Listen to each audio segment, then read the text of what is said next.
The gentle gardeners, the first meeting captain, Alina Vasquez, stepped out of her small transport ship onto the crystal platform.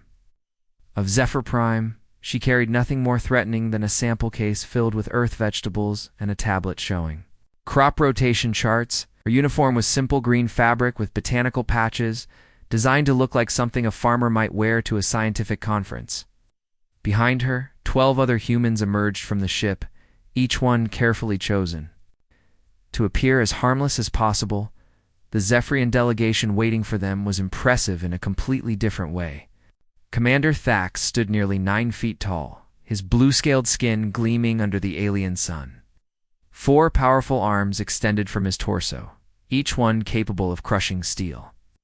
His species had conquered 17 star systems through pure military might, and their reputation for honor in battle was legendary throughout this region of the galaxy. Alina walked forward with her hands visible and empty, offering what she hoped looked like a nervous smile.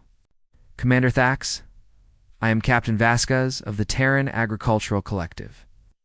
We are honored by your invitation to discuss botanical cooperation between our peoples." Thax looked down at the small human with barely concealed amusement. His yellow eyes studied her simple clothing and farming equipment with the kind of dismissive glance warriors gave to creatures they considered beneath notice. "Welcome to Zephyr Prime, Plant Tender. Your message spoke of improved crop yields and soil enhancement techniques. Our agricultural scientists are curious about your methods." Lena nodded eagerly, playing her role perfectly.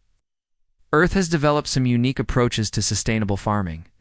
We believe our techniques could help feed your growing population, while requiring fewer resources."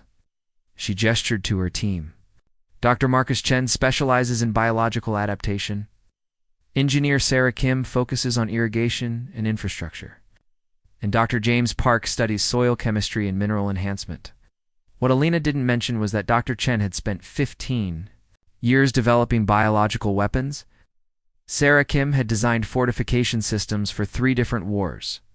And Dr. Park's expertise included creating chemical compounds that could poison entire water supplies. Each member of her team was a specialist in warfare, disguised as a peaceful academic. The gentle deception over the following weeks. Elena's team spread throughout Zephyrian territory under the guise of agricultural research. Their cover story was simple and believable. Humans were a young species that had focused entirely on farming and botanical science instead of military development. They wanted to learn from older civilizations while sharing their own innovations in food production. Dr. Yadla Chen established his primary research station on the Zephyrian military world of Korath. The planet's harsh environment made it perfect for testing crop adaptation, which gave him an excellent excuse to be near the Empire's largest military training facilities.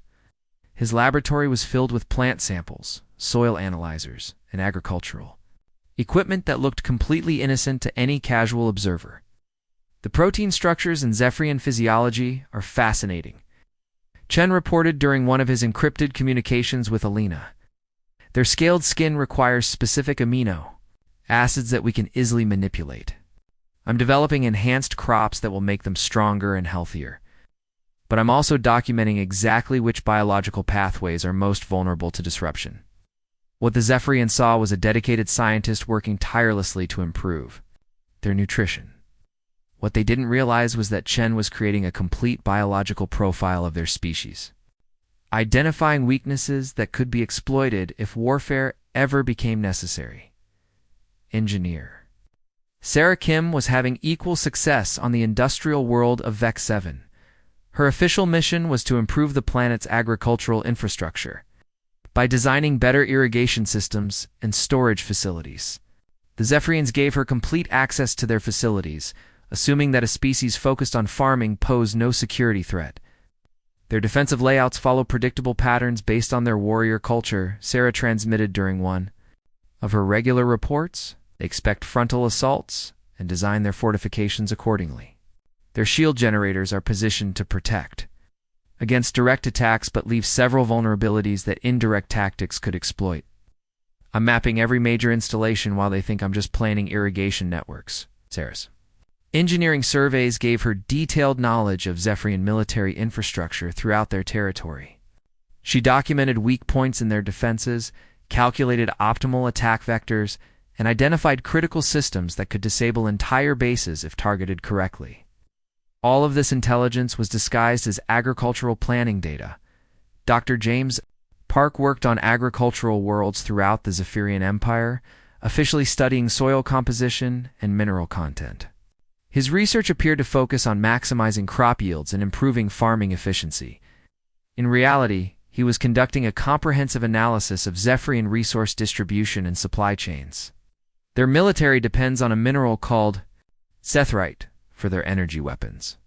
Park reported from the mining world of Kelnine. The deposits are concentrated in 12 star systems, all of which I've now surveyed under the pretense of soil analysis. If those mining operations were disrupted, their entire military would lose effectiveness within months. Growing trust and dependence as months passed, the Zephyrians began to appreciate the human presence in their territory. Elena's team had introduced crop varieties that increased food production by 30%, while requiring fewer resources. Their irrigation systems improved water efficiency across multiple worlds. Their soil enhancement techniques turned marginal farmland into productive agricultural zones. Commander Thax himself had begun eating human-designed meals that were perfectly adapted to Zephyrian nutrition. "Your botanists are proving quite valuable," he told Elena during one of their regular meetings. "Our population growth is stabilized, and our food security has never been stronger. Perhaps peaceful species like yours have their own form of strength." Elena smiled and nodded, maintaining her humble demeanor. "We're honored to help, Commander. Humans have always believed that growing things together creates stronger bonds between peoples."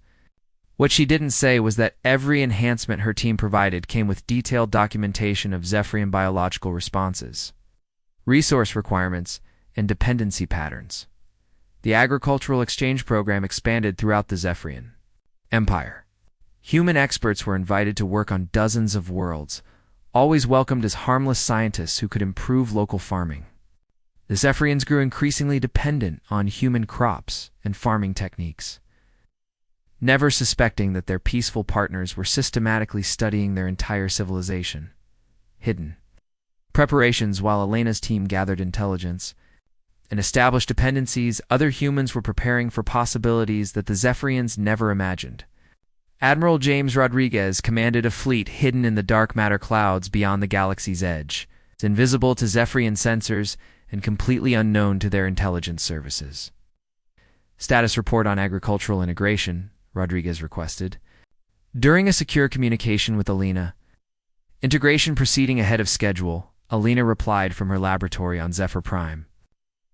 "We have personnel positioned throughout their territory, complete biological profiles of their species, detailed maps of their military infrastructure, and they've become dependent on our crops for basic nutrition. If conflict ever becomes necessary, we're prepared." Rodriguez nodded grimly. "Let's hope it doesn't come to that. But if another species threatens galactic stability, the way the intelligence reports suggest, we'll be ready to protect our allies." The humans had learned from centuries of warfare that the best victory was the one that never had to be fought. By positioning themselves as peaceful farmers and scientists, they had gained access to information and influence that would have been impossible to achieve through military means. The Zephyrians trusted them completely, never suspecting that their gentle gardeners were actually the galaxy's most sophisticated warriors. The approaching storm as Elena's first year on Zephyr Prime drew to a close, disturbing reports began reaching. Zephyrian space, deep space monitoring stations detected massive energy signatures moving in from the galactic rim. Long-range scouts sent to investigate failed to return. Communications from outer colonies went silent without explanation. Commander Thax called an emergency meeting with Elena and the other human researchers. His usual confident demeanor was replaced by obvious concern. "Captain Vasquez, we may need to modify our agricultural programs. Our military advisors believe we're facing a potential external threat."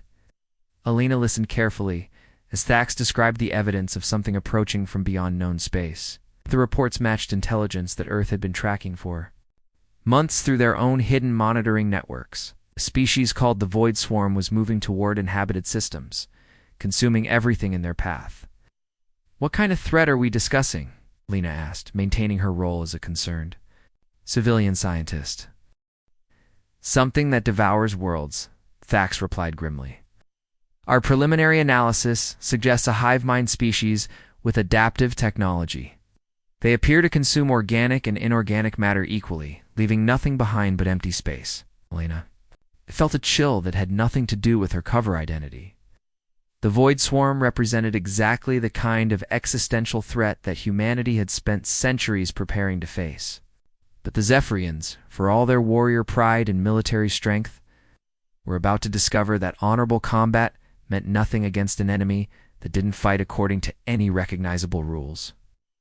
Is there anything the Agricultural Collective can do to help? Elena asked carefully. Thax's expression softened slightly. Your people have given us much, Captain Vasquez. Perhaps it's time for the Zephyrian Empire to protect those who have helped us grow stronger. We'll handle this threat, as we always have, with honor and courage in battle. Elena nodded and smiled, but inside, she was already calculating timelines and resource requirements. The Zephyrians were about to face an enemy that would destroy them unless someone with real military expertise intervened.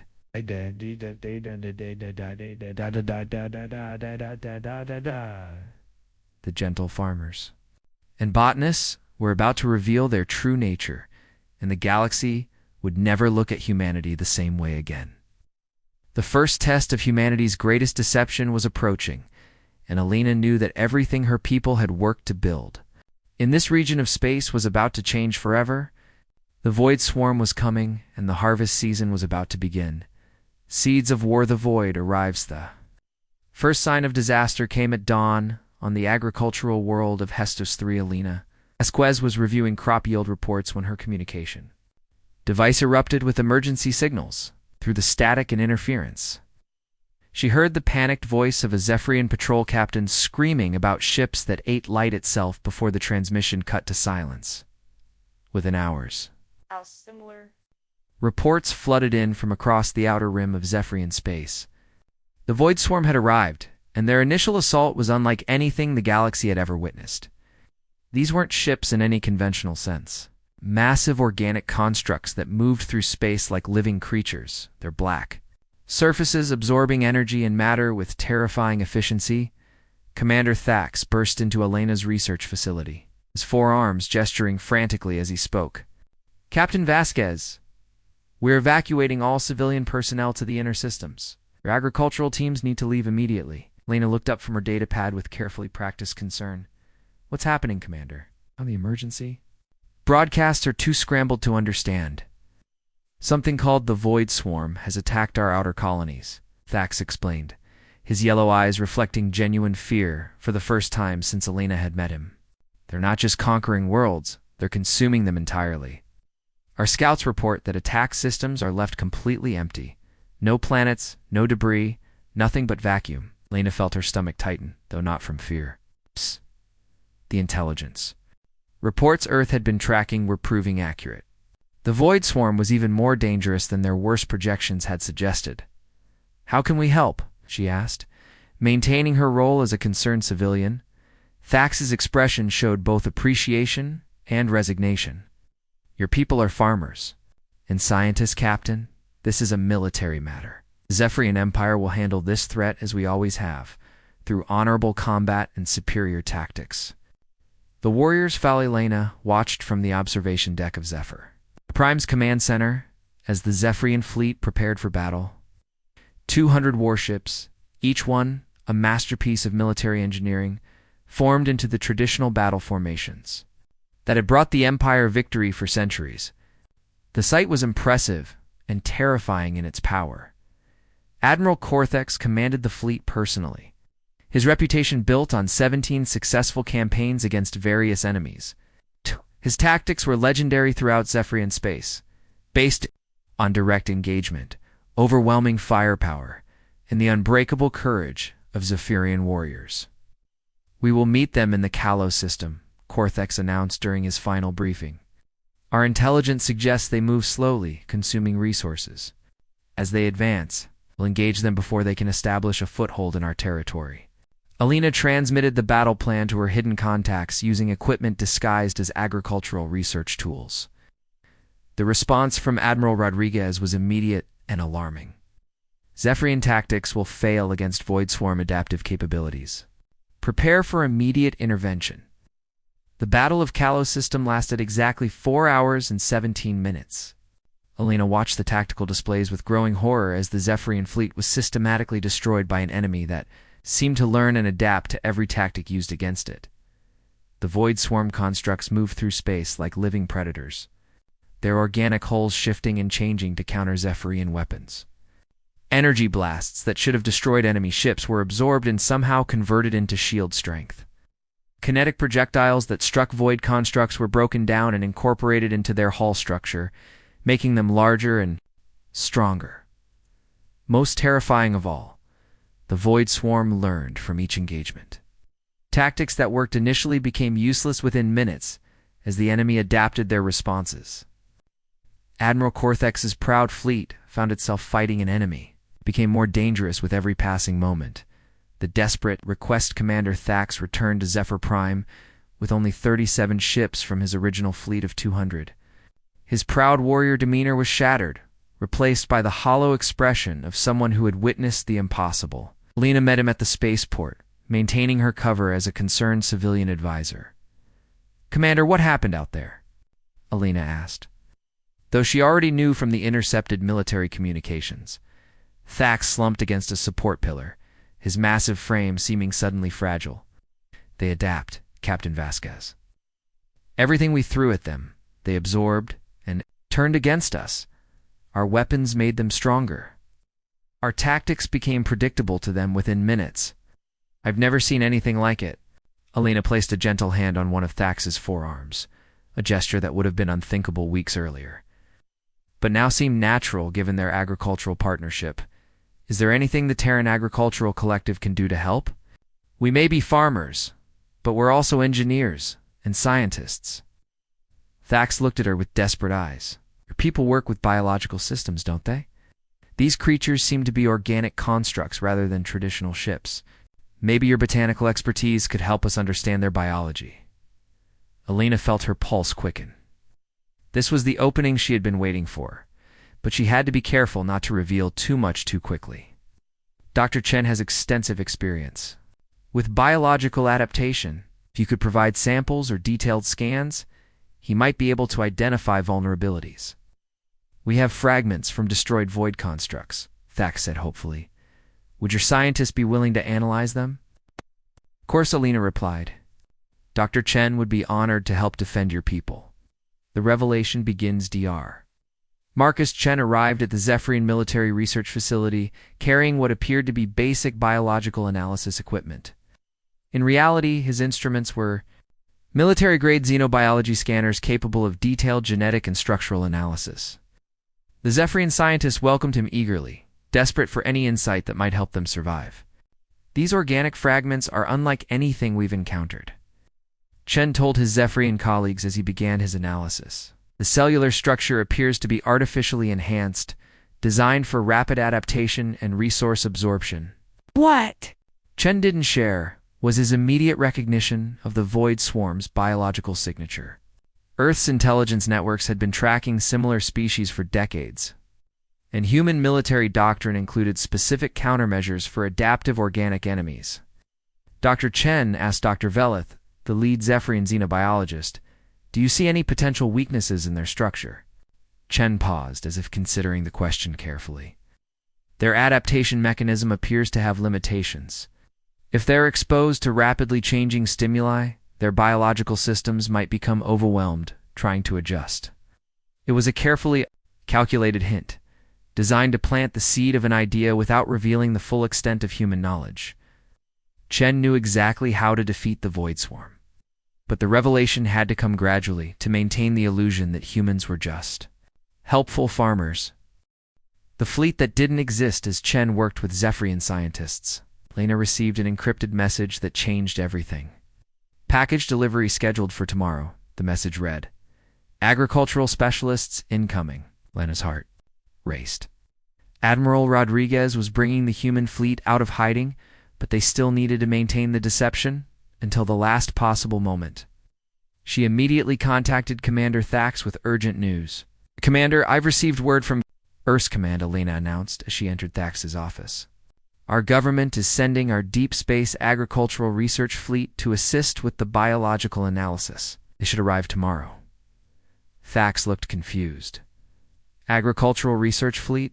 Captain, we're facing a military crisis, not a farming problem. Our research ships are designed for biological specimen collection and analysis, Alina explained carefully. They have the most advanced biological research facilities in human space. Dr. Chen believes they'll be essential for developing countermeasures against the Void Swarm. Thax nodded, though his expression remained puzzled. Any help is welcome at this point? How many ships in your research fleet? Alina paused, knowing that her next words would begin to reveal the truth. Approximately 300 vessels. Commander, the Terran Agricultural Collective takes biological research very seriously. The truth emerges when the human fleet dropped out of hyperspace above Zephyr Prime. Commander Thax understood immediately that everything he thought he knew about humanity was wrong. The ships that appeared weren't agricultural research vessels in any recognizable sense. They were sleek, predatory-looking warships that moved with precision and purpose that spoke of military excellence. Alina stood beside Thax on the command center's observation deck as the massive fleet took formation around Zephyr Prime. She could see the exact moment when the Zephyrian commander realized he had been deceived. Captain Vasquez, Thax said, slowly, his voice carefully controlled. Those don't look like farming ships. Alina turned to face him, and for the first time since arriving in Zephyrian space, she allowed her true nature to show. Gone was the humble agricultural scientist, replaced by the confident bearing of a military officer who had just completed a successful intelligence operation. No, Commander Thax, they don't, Alina replied calmly. Because the Terran Agricultural Collective doesn't exist. My name is Captain Alina Vasquez of the Human Defense Corps, and that's Admiral Rodriguez's Third Fleet. Thax stared at her with a mixture of betrayal, amazement, and growing understanding. You've been lying to us from the beginning. You're not farmers, you're soldiers. We're both, Alina corrected. Humans learned long ago that the best way to understand potential enemies is to live among them as friends. We've been studying your people for months, learning your strengths and weaknesses, mapping your territory, and analyzing your military capabilities. Before Thax could respond, Admiral Rodriguez's image appeared on the command center's main screen. The human admiral was nothing like the gentle scientists the Zephyrians had been hosting. His bearing was unmistakably military, his eyes showing the cold calculation of someone who had spent decades perfecting the art of warfare. Commander Thax, Rodriguez said formally.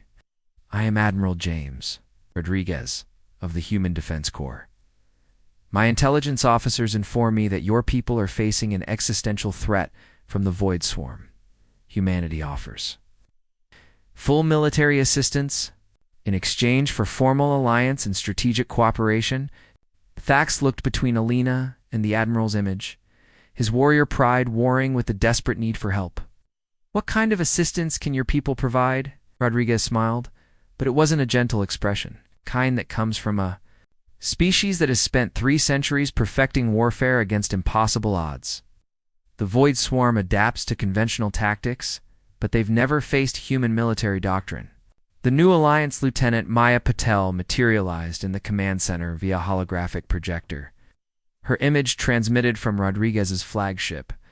She was young for a senior tactical officer, but her eyes held the same calculating intelligence that Alina had hidden for months. Commander Thax, Patel began, I've analyzed the Void Swarm's attack patterns and adaptation mechanisms. Your forces fought bravely, but you used predictable tactics that allowed the enemy to learn and counter your strategies. Thax bristled slightly at the criticism. Zephyrian warriors have used these tactics successfully for centuries. Against enemies that think like you do, Patel replied without apology. The Void Swarm doesn't think like any biological species. They're a hive mind optimized for consumption and adaptation.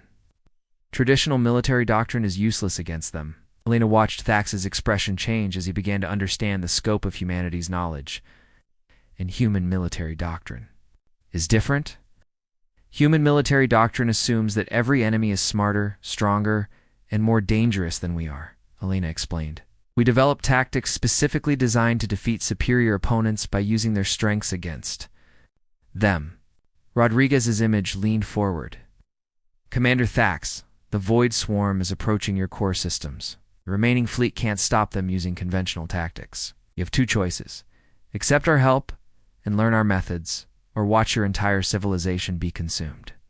Thax was silent for a long moment, his forearms crossed as he considered the impossible situation. Finally, he spoke with the dignity of a warrior who knew when he was outmatched. What do you require for this alliance? It's complete tactical integration, Rodriguez replied immediately. Human officers will coordinate all military operations. Your forces will follow human strategic doctrine without question.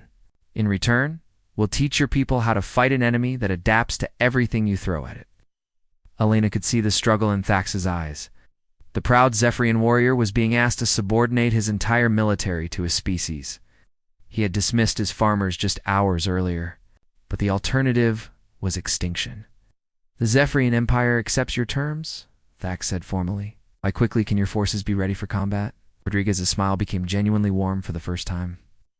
Admiral, we've been ready for combat.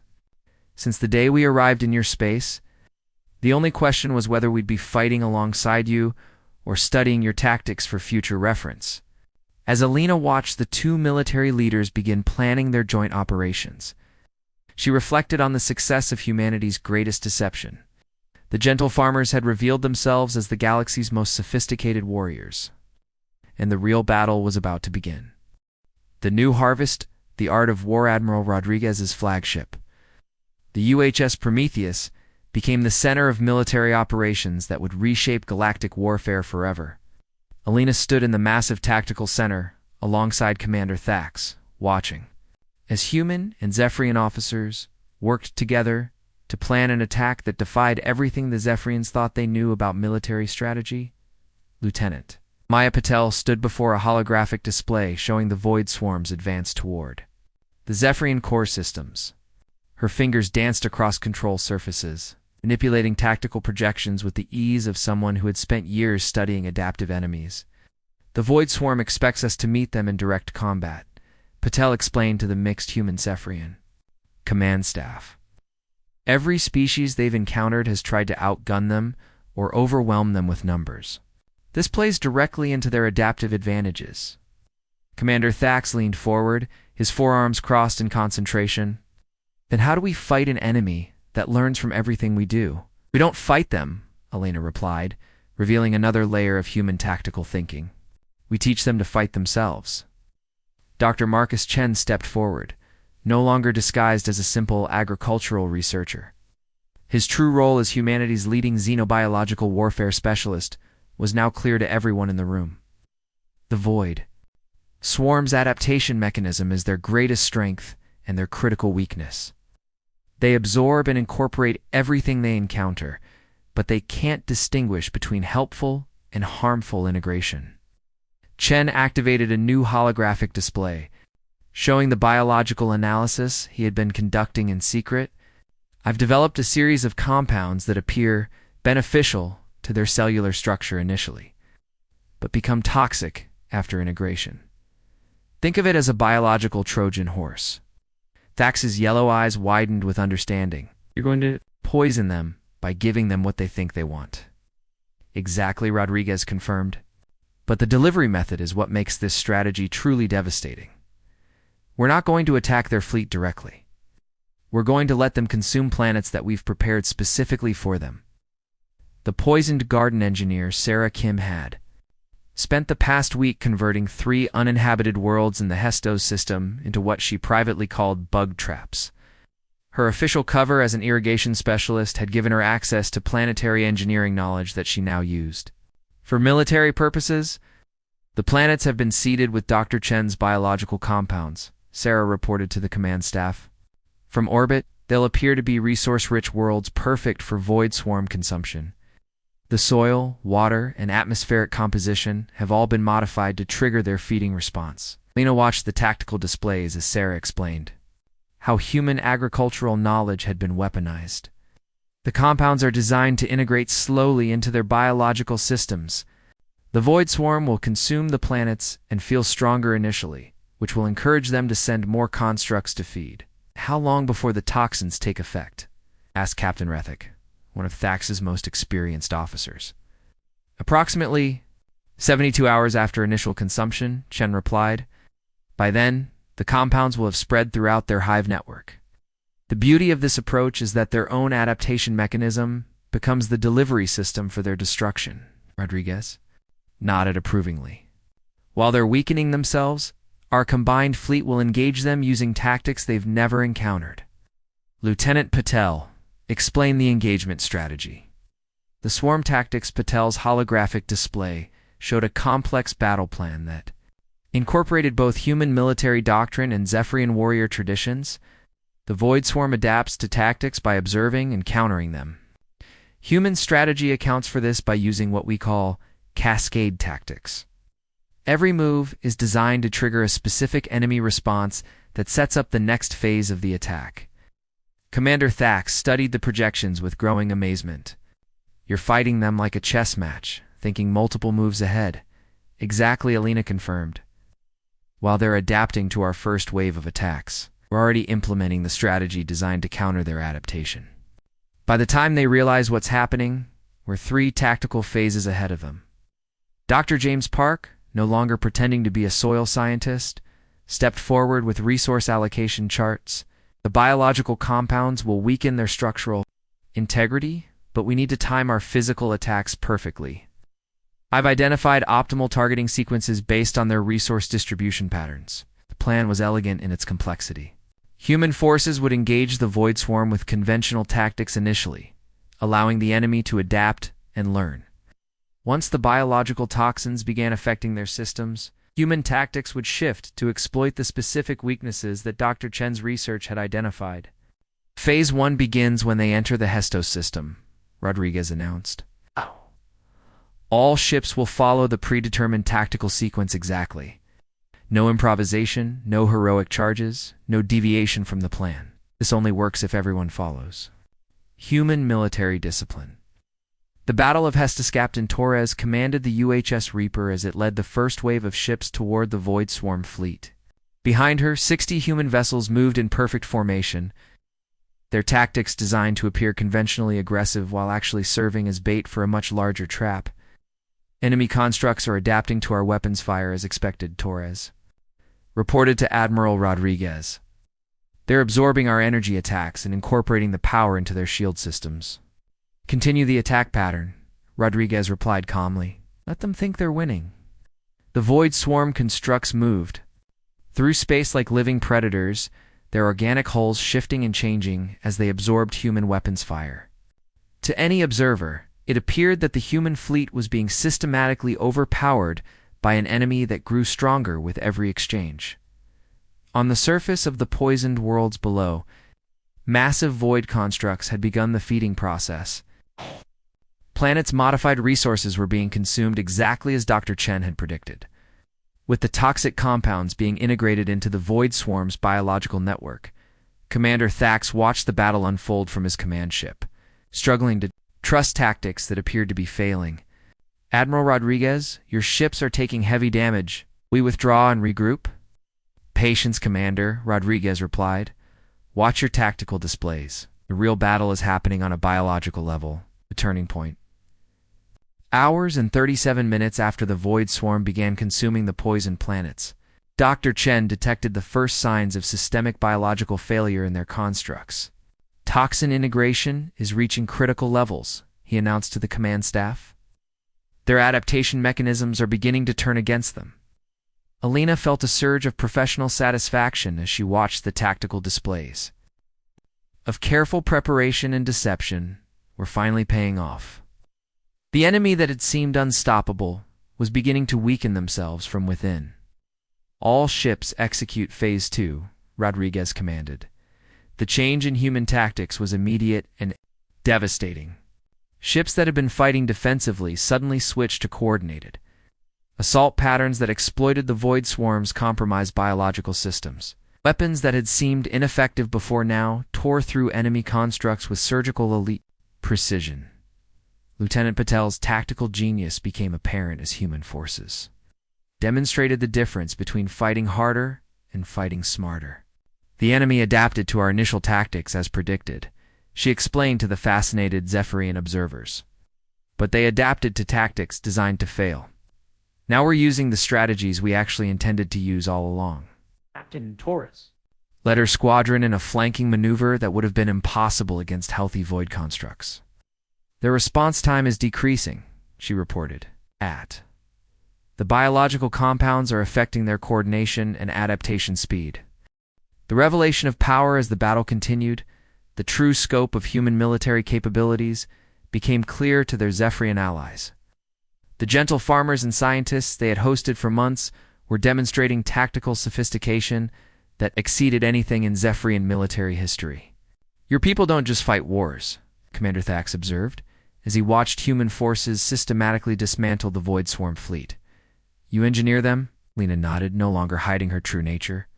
Humans learned long ago that survival depends on being smarter than your enemies, not just stronger. We've spent centuries developing tactics for fighting opponents who should be able to defeat us. The Void Swarm, which had seemed invincible just days earlier, was being methodically destroyed by an enemy that had turned their greatest strength into their fatal weakness. Biological compounds that Dr. Chen had developed were spreading through their hive network, causing systemic failures that no amount of adaptation could counter.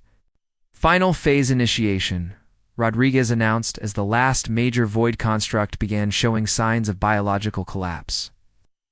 All ships prepare for cleanup operations. The new order, the destruction of the Void Swarm, took exactly 96 hours. From initial engagement to final mop-up operations. When the last enemy construct was confirmed destroyed, a strange silence fell over the combined human-Zephyrian fleet. Commander Thax stood in the observation deck of Admiral Rodriguez's flagship, staring out at the debris field that was all that remained of an enemy that had seemed unstoppable. 3 centuries of warfare, the Zephyrian Empire has never achieved. A victory this complete? Alina joined him at the viewport, her agricultural disguise permanently abandoned. That's because you fight with honor and courage, Commander. Admirable qualities, but not always effective against enemies who don't share your values. And humans fight without honor, Thax asked, though his tone suggested genuine curiosity rather than criticism. Humans fight to win, Alina replied simply.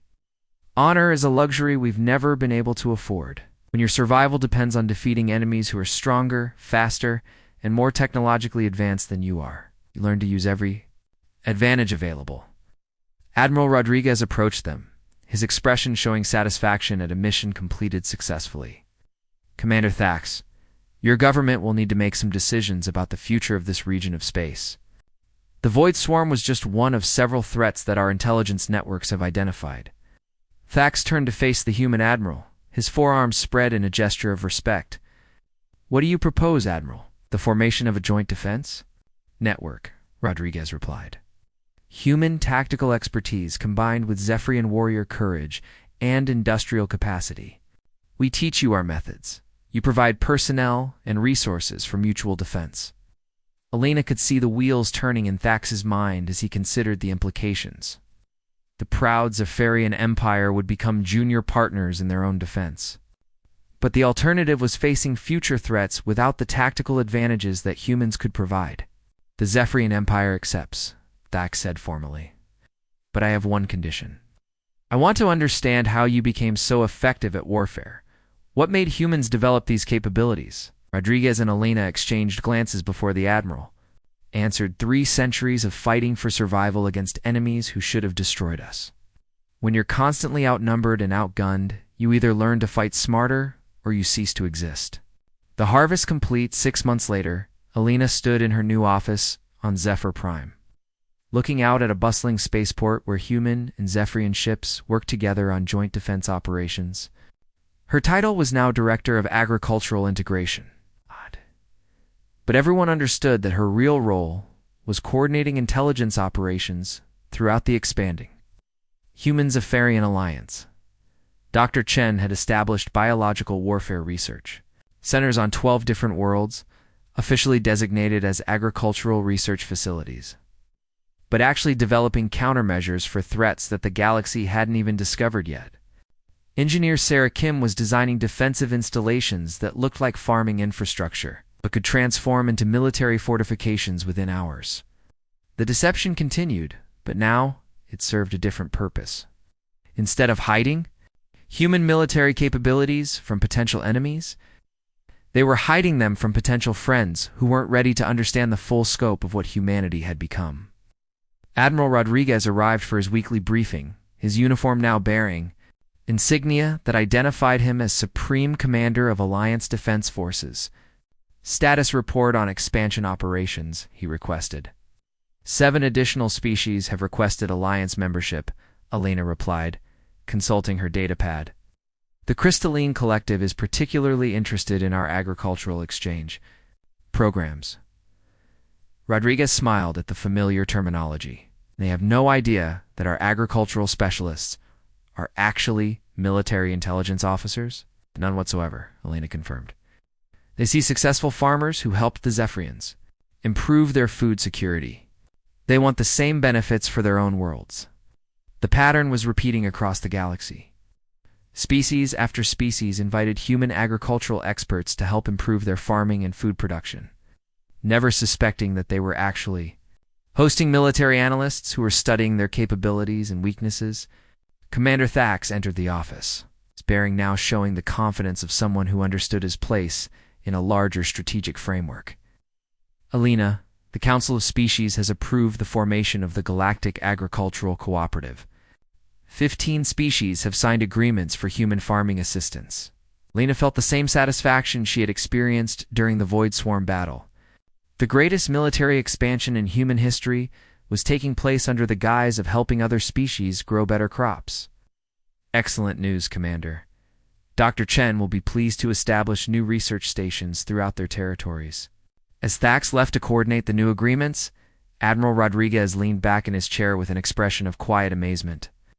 "When this operation started, I thought we were just gathering intelligence on one species. Now we're positioning ourselves to influence half the galaxy." Elena nodded, thinking about the long-term implications of their success. "The beautiful thing about this approach is that everyone benefits. The other species really do get better. Agricultural production and food security. They just don't realize they're also getting the galaxy's most effective military protection. And when the next existential threat appears?" Rodriguez asked. "We'll be ready," Elena replied confidently. "With intelligence networks throughout galactic civilization, biological research centers on dozens of worlds, and military advisors positioned everywhere there's farmland, the next enemy won't have the advantage of surprise." The harvest was complete. Humanity had transformed from an unknown species on the galactic periphery to the secret protectors of galactic civilization. The gentle farmers would continue their work, growing crops and studying soil composition and teaching irrigation techniques. But beneath the surface of this peaceful agricultural expansion, the galaxy's most sophisticated military machine continued to grow and prepare. The next species that threatened galactic stability would discover what the Void Swarm had learned too late, that humanity's greatest weapon wasn't their technology or their tactics. It was their ability to make enemies underestimate them until it was far too late to matter. As the garden was planted, the seeds were growing, and the harvest would feed the galaxy for generations to come. And if any weeds tried to take root in humanity's carefully tended garden, they would discover that the gentle gardeners had very sharp tools indeed.